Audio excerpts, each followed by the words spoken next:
സ്ത്രീകൾക്ക് വലിയ രീതിയിൽ ആശ്വാസമേകുന്ന KSRTCയുടെ സൗജന്യ യാത്രാ പദ്ധതി, അതായത് പ്രിയദർശിനി എന്ന് പറയുന്ന സൗജന്യ യാത്ര നാളെ മുതൽ ആരംഭിക്കുകയാണ്. ഇത് KSRTCയുടെ ഓർഡിനറി ബസ്സുകളിലാണ് ഇതിന്റെ സേവനം ലഭ്യമാകുക.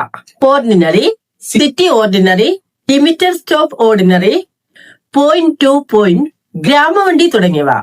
വരുമാനമോ പ്രായപരിധിയോ ഇല്ലാതെ എല്ലാ സ്ത്രീകൾക്കും ട്രാൻസ്ജെൻഡേഴ്സിനും ഈ സേവനം ലഭ്യമാണ്.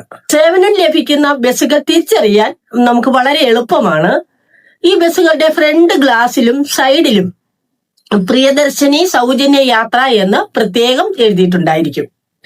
യാത്ര സൗജന്യമാണെങ്കിലും കണ്ടക്ടറുടെ കയ്യിൽ നിന്നും ടിക്കറ്റ് വാങ്ങണം. ഇതിന് സീറോ ഫെയർ ടിക്കറ്റ് എന്നാണ് പറയുന്നത്.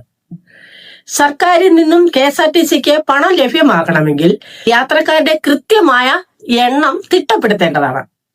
അതുപോലെ തന്നെ കണ്ടക്ടർ ആവശ്യപ്പെട്ടാൽ അത്യാവശ്യമായി നമുക്കൊരു തിരിച്ചറിയൽ കാർഡ് കയ്യിൽ കരുതേണ്ടതാണ്. യാത്രക്കാരുടെ യാത്ര സൗജന്യമാണെങ്കിലും അധികമായിട്ട് വരുന്ന ലഗേജുകളുടെ ചാർജ് സാധാരണയുള്ള ചാർജ് ഈടാക്കുന്നതായിരിക്കും.